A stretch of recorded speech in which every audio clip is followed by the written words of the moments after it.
नमस्कार। आपका स्वागत है देश प्रदेश संवाद चैनल में। आज हम बात करेंगे वैश्विक आतंकवाद पर चीन द्वारा अपनाए जा रहे दोहरे रवैये और वीटो के दुरुपयोग के बारे में।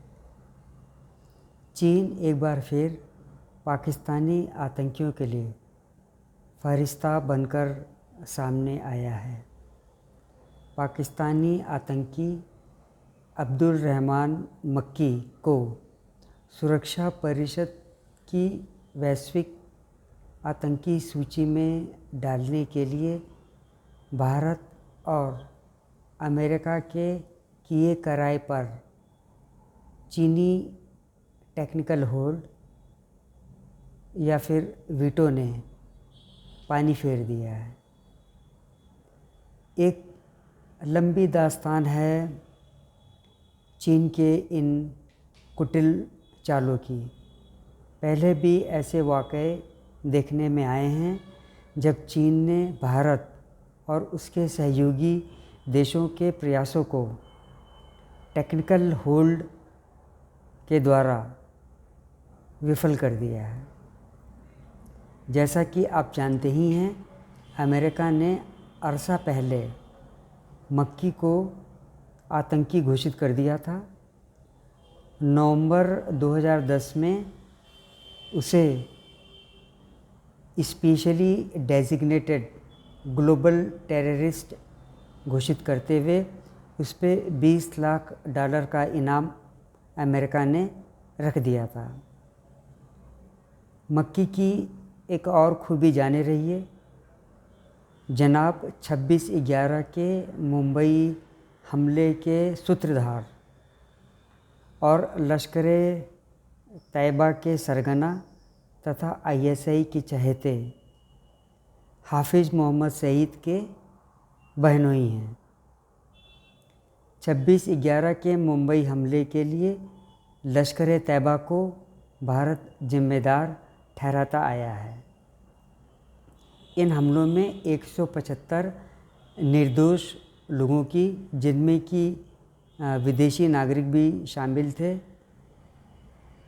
मौत हो गई थी और 300 से भी अधिक लोग घायल हो गए थे। भारतीय सुरक्षा बलों ने जम्मू एवं कश्मीर में 2017 में हुई एक मुठभेड़ में मक्की के भतीजे ओवैद रहमान मक्की को ढेर कर दिया था। अपने भारत विरोधी भाषणों के लिए पाकिस्तान में पहचान बना चुके मक्की की तालिबानी कमांडर मुल्ला उमर और अलकायदा के अयमान अल जवाहिरी के साथ में जो नज़दीकियां हैं, उससे सारी दुनिया वाकिफ़ है। सिर्फ चीन पूरी दुनिया में एक ऐसा मुल्क है जो इन नज़दीकियों से नावाकिफ़ है और इसीलिए शायद सुरक्षा परिषद में टेक्निकल होल्ड का इस्तेमाल करता रहता है। चीन अपने हम प्याला हम निवाला पाकिस्तान को आतंकवाद के मुद्दे पर अंतर्राष्ट्रीय मंचों पर भारत के हाथों किरकिरी से बचाने के लिए टेक्निकल होल्ड का प्रयोग करता रहता है।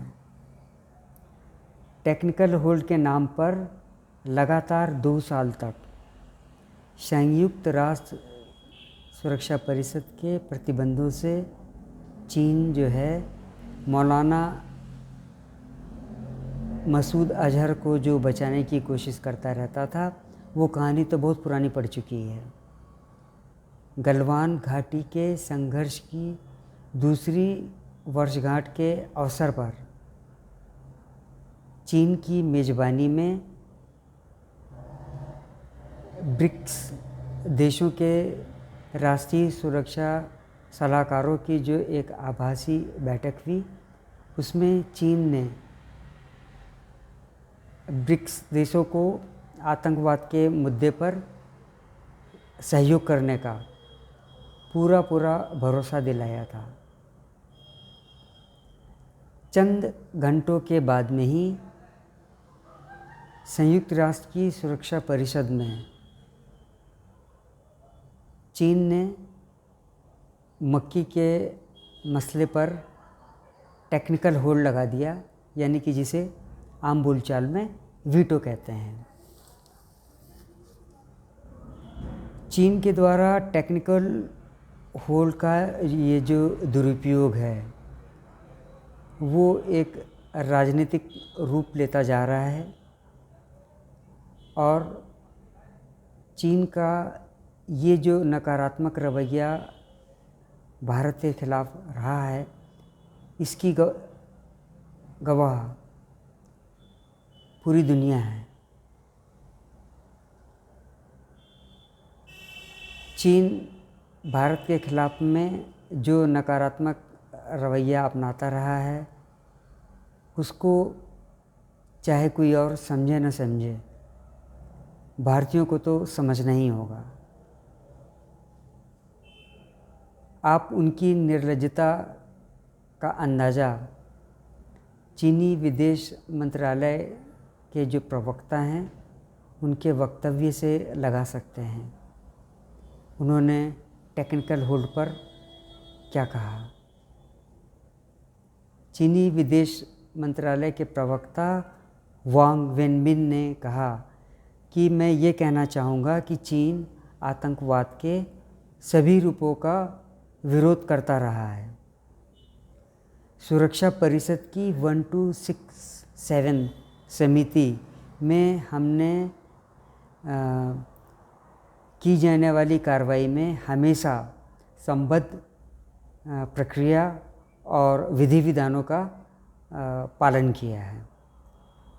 वेनबिन ने दावा किया कि चीन एक रचनात्मक और जिम्मेदाराना रवैये के साथ अपना काम जारी रखेगा।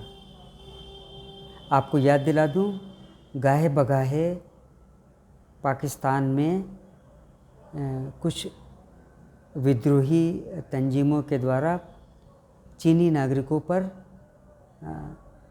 कातिलाना हमले होते रहते हैं। अभी कुछ माह पहले की ही बात है जब एक बस जिसमें कुछ चीनी इंजीनियर यात्रा कर रहे थे, उस बस को विस्फोट से उड़ा दिया गया था।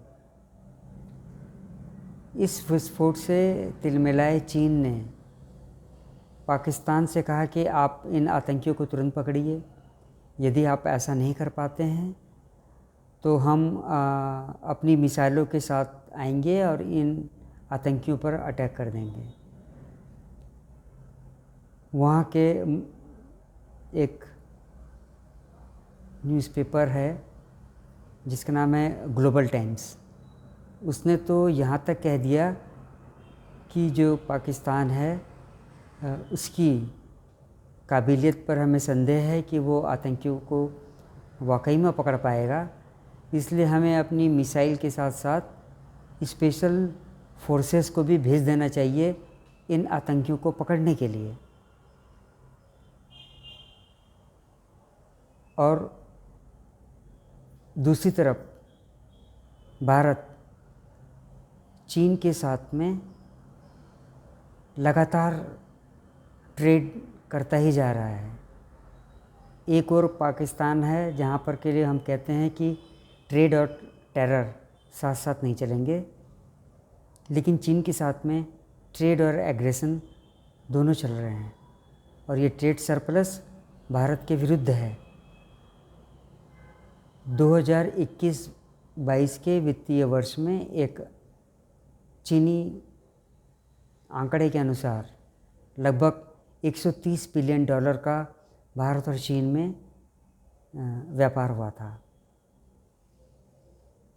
यह व्यापार चीन के साथ में करते रहना कितना उचित है।